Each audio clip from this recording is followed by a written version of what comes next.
precious Redeemer and friend. Who would have thought that a lamb could rescue the souls of men? Oh, you rescue the souls of men. Nama saya Zakaria, ayah dari Kupang, ibu dari Sunda. Saya adalah orang yang sangat aktif di gereja, dan saya sangat senang dengan hal-hal kerohanian. Saya bergereja di Gereja Advent Jatiwangi, di mana bapak-bapaknya, ibu-ibunya, anak mudanya, juga anak-anak kecilnya sangat baik. Kami saling mengasihi satu sama lain. Kekeluargaan kami begitu erat, dan saya sangat mengasihi mereka semua. Hari Sabat adalah hari yang indah bagi saya. Saya tidak pernah absen untuk pergi ke gereja. Saya hampir menyerahkan seluruh hidup saya untuk dapat melayani Tuhan. Dan inilah kisahku.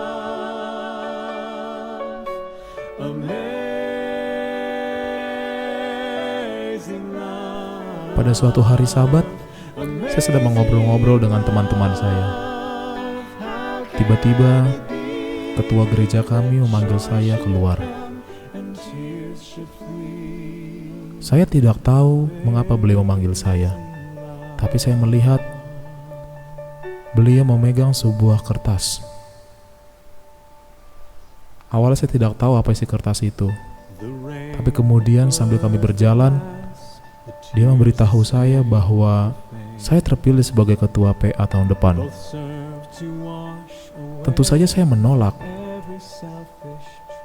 karena saya merasa bahwa diri saya masih terlalu muda, masih terlalu kecil untuk memikul tanggung jawab yang besar ini. Ternyata benar. Di surat itu tertera nama saya terpilih sebagai ketua PA. Ketua gereja saya menyemangati saya bahwa apapun yang saya lakukan untuk kemuliaan Tuhan, maka Tuhan akan memelihara, menjaga, dan membuat segala sesuatunya baik. Akhirnya saya menerima tanggung jawab yang menurut saya sebagai tanggung jawab yang sangat besar sebagai anak Tuhan.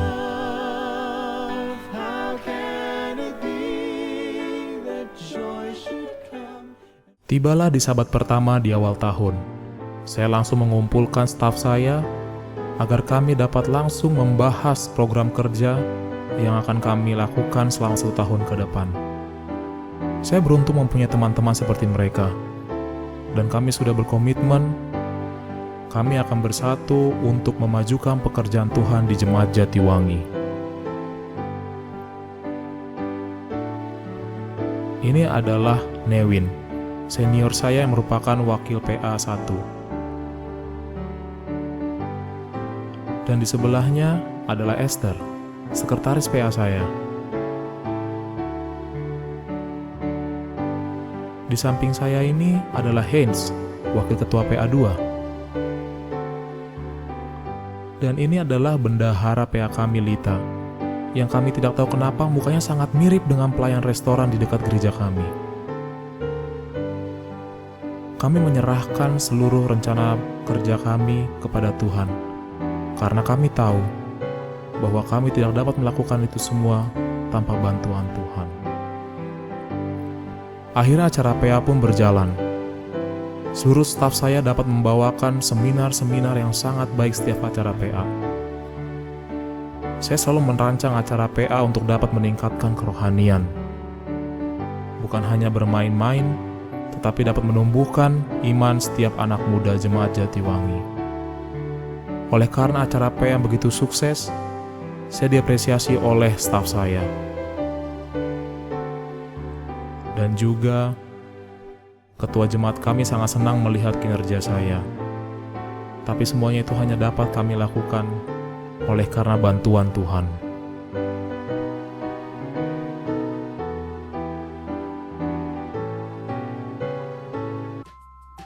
Di luar gereja, Saya adalah mahasiswa biasa yang berkuliah di salah satu universitas negeri di Jakarta dan mengambil jurusan IT. Ini adalah teman-teman saya. Mereka adalah senior di kampus saya yang sudah cukup lama berkuliah namun belum selesai. Ini adalah Mika, mahasiswa akuntansi yang sudah 3 tahun mengambil skripsi, tapi belum selesai juga. Dan ini adalah Raja, mahasiswa paling tua di kampus kami. Hanya dia yang tahu sudah berapa lama dia berkuliah.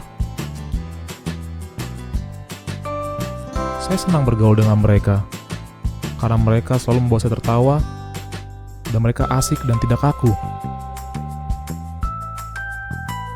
Tapi saya tidak tahu, apakah bergaul dengan mereka merupakan yang terbaik bagi hidup saya.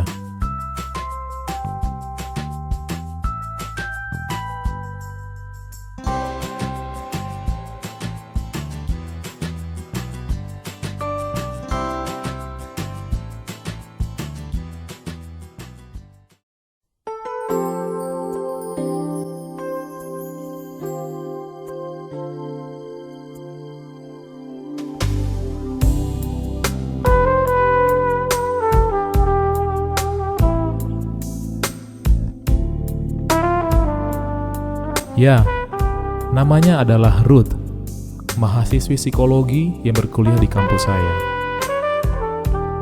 Saya sangat terpana pada saat pertama kali melihat dia, oleh karena wajahnya yang begitu cantik. Jelas dia tidak seiman dengan saya, tapi saya jatuh hati dengan dia. Akhirnya saya tetap mendekatinya, dan singkat cerita, kami pun menjalin hubungan.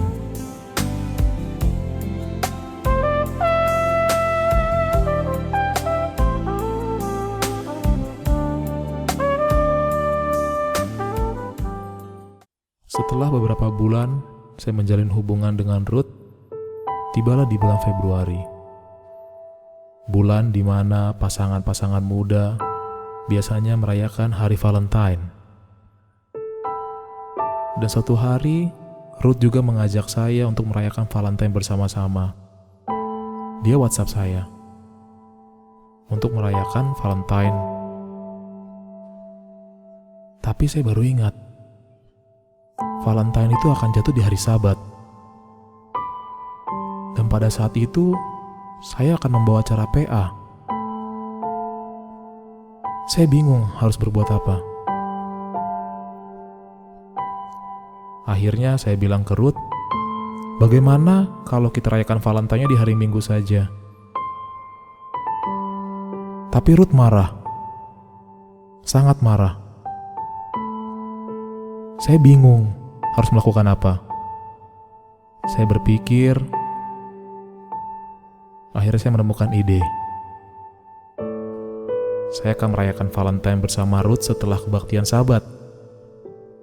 Kemudian sebelum PA, saya akan kembali ke gereja untuk membawakan acara PA.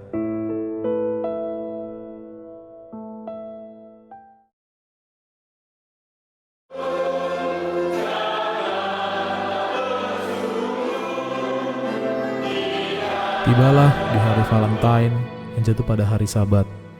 Hari di mana saya akan bertemu dengan Ruth untuk merayakan Valentine. Saya mengikuti kebaktian, tapi sebenarnya hati saya sudah tidak ada lagi di gereja. Rasanya ingin cepat-cepat untuk selesai kebaktian, agar saya bisa bertemu dengan Ruth.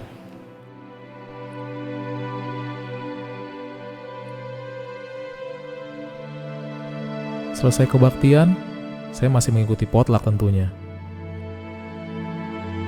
Setelah potluck, saya pergi ke atas untuk mengambil Alkitab saya. Dan pada saat saya turun, saya melihat pendeta, Nevin dan juga Hans sedang mengobrol. Saya bingung harus berkata apa dengan mereka. Saya tidak mau mereka tahu kalau saya akan merayakan Valentine dengan Ruth. Akhirnya, saya membohongi mereka.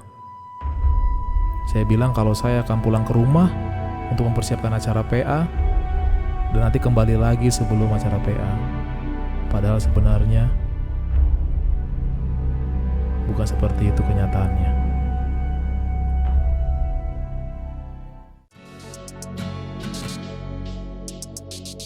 Saya sengaja memilih restoran yang dekat dengan gereja, dengan tujuan saya bisa cepat pulang ke gereja untuk membawakan acara PA.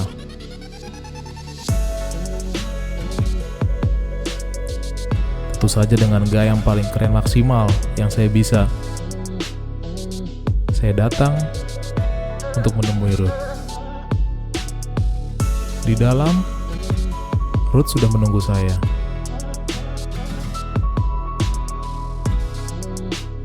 Akhirnya momen-momen yang paling saya tunggu pun terjadi. Saya bisa makan berdua dengan Ruth, merayakan hari Valentine. Kami bercerita, tertawa, memesan makanan dan juga minuman.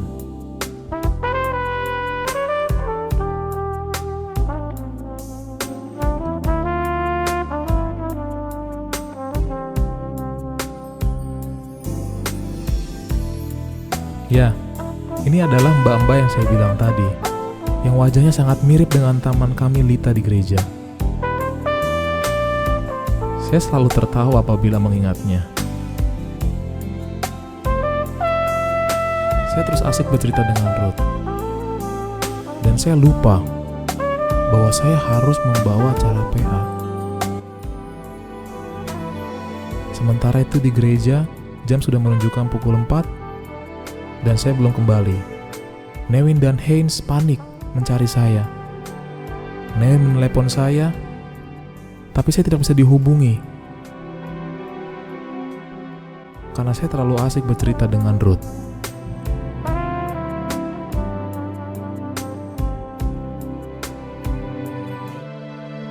Bukan hanya mereka berdua saja, sampai Pak Ketua pun menghubungi mereka. Kenapa acara PA belum mulai? Nevin menceritakan bahwa saya tidak kunjung kembali, padahal saya membawa acara PA. Pak Ketua berusaha untuk menghubungi saya, tapi saya tetap tidak bisa dihubungi. Akhirnya, Pak Ketua meminta Nevin untuk menggantikan saya. Bawakan saja acara apapun itu. Sementara saya lupa bahwa saya harus membawakan acara PA di gereja.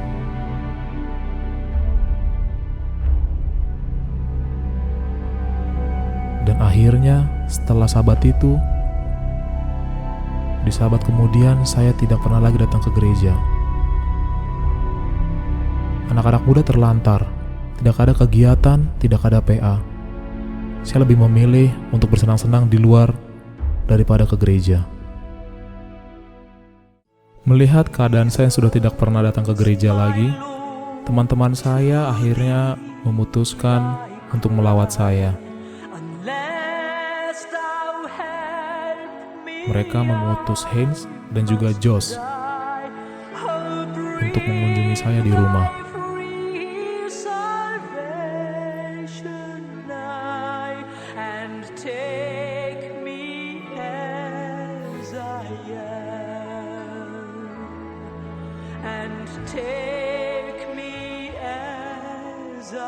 Pada saat saya melihat mereka datang, sebenarnya saya malu.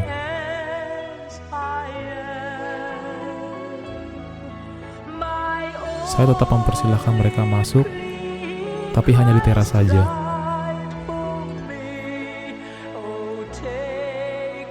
Mereka menanyakan kabar saya dan kenapa saya tidak pernah ke gereja lagi. Saya malu dan saya hanya menjawab seadanya saja. Saya berkata pada mereka, "Sudahlah, pulang saja. Saya tidak perlu dilawat." Tapi mereka memaksa. Paling tidak, mereka mau mendoakan saya. Akhirnya saya mempersilahkan mereka masuk ke dalam hanya untuk berdoa.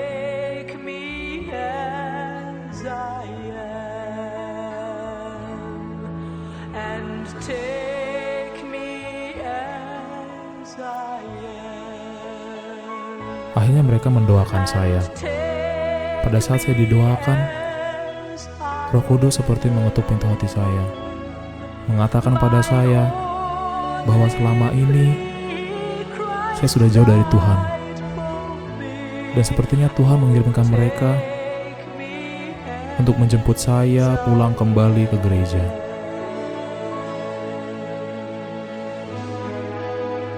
Mereka mengajak saya untuk kembali ke gereja, tapi dalam hati saya masih belum mau.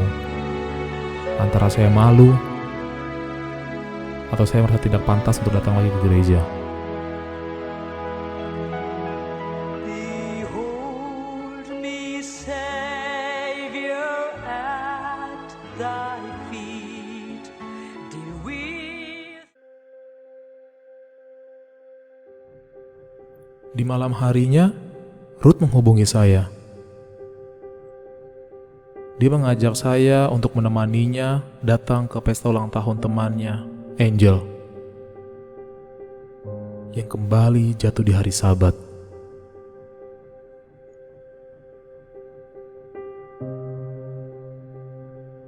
Saya bergumul, apakah saya harus mengikutinya atau saya menolaknya? Akhirnya saya menolaknya, tapi justru malah dia marah. Dia mengatakan, jika saya tidak mau datang, maka dia akan memutuskan hubungan kami. Saya sangat bingung, tapi di sisi lain, Roh Kudus bekerja di hati saya, mengatakan kepada saya untuk jangan pergi ke sana. Saya teringat dengan perkataan teman saya dan juga kedatangan mereka yang melawat saya.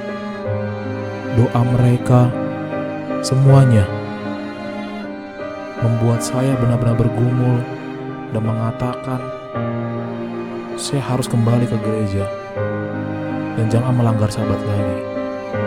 Akhirnya saya tetap tidak mau, dan benar Ruth memutuskan hubungan kami. Saya sangat stres dan sedih antara memilih wanita yang tidak seiman dengan saya atau memilih Tuhan saya.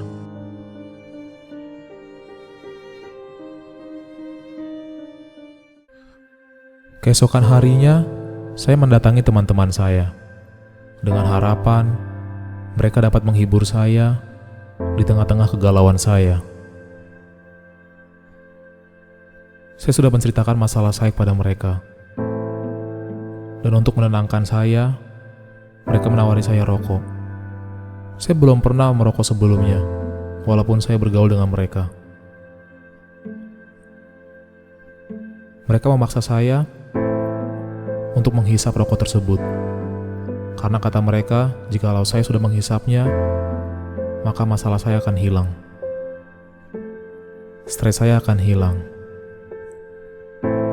Saya sempat tergoda, tetapi hati kecil saya menolaknya.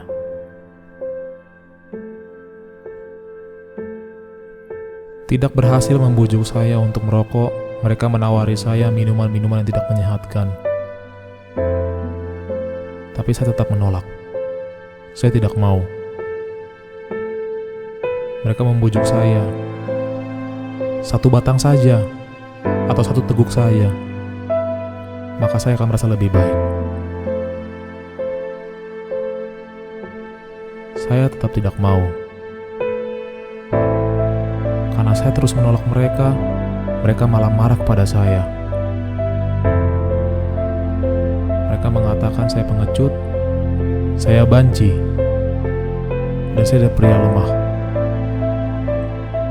Akhirnya saya memutuskan untuk meninggalkan mereka dan tidak mau lagi bergaul dengan mereka. Saya sadar mereka bukanlah teman yang baik untuk hidup saya. Berbeda dengan teman-teman gereja saya yang justru datang untuk menguatkan saya.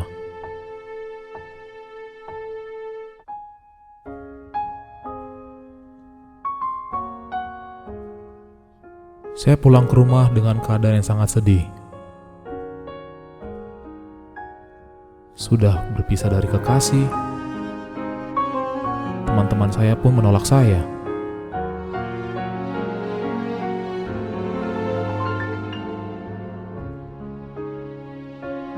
Saya tidak tahu harus mengadu ke siapa. Saya tidak tahu harus berbicara kepada siapa. Saya merasa sendiri, seperti tidak ada yang bisa membantu saya. Dan saat inilah saya berada dalam titik terendah dalam kehidupan saya.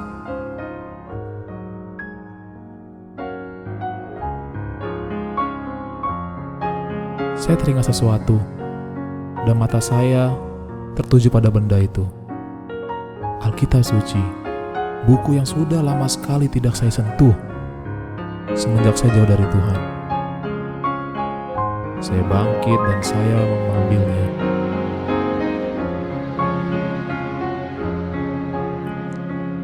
Saya mulai membacanya. Dan pada saat saya membacanya, saya benar-benar menyadari bahwa saya sudah sangat jauh dari Tuhan. Roh Kudus menyadarkan saya bahwa saya harus kembali kepada Tuhan.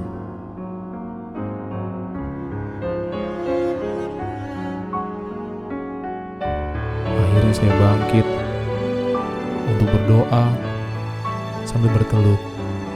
Saya meminta ampun pada Tuhan. Ampuni saya Tuhan, karena saya lebih memilih wanita dan juga teman-teman saya daripada Engkau. Ampuni saya Bapa, terimalah saya kembali untuk datang kepadamu. Saya berkomitmen bahwa saya akan kembali ke gereja, melayani, dan tidak akan lagi melanggar hari Sabat. Akhirnya, saya memberanikan diri untuk datang kembali ke gereja. Saya tidak yakin apakah saya masih diterima di gereja. Saya tidak tahu apa yang akan orang katakan kepada saya. Tapi daripada saya terus hilang, saya memberanikan diri untuk masuk ke dalam gereja. Saya pasrah saja kepada Tuhan akan apa yang akan terjadi di dalam gereja.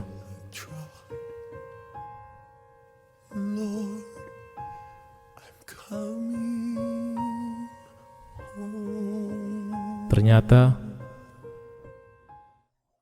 teman-teman saya menyambut saya dengan penuh sukacita. Sepertinya saya tidak pernah melakukan apa-apa.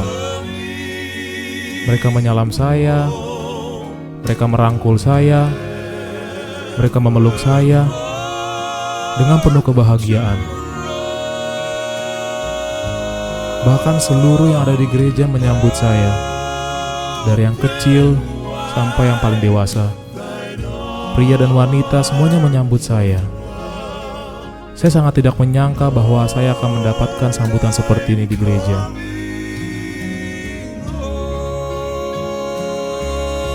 Terima kasih Tuhan. Engkau telah mengirimkan kepada saya teman-teman yang begitu baik. Mungkin jika tidak ada mereka, saya bisa hilang selama-lamanya.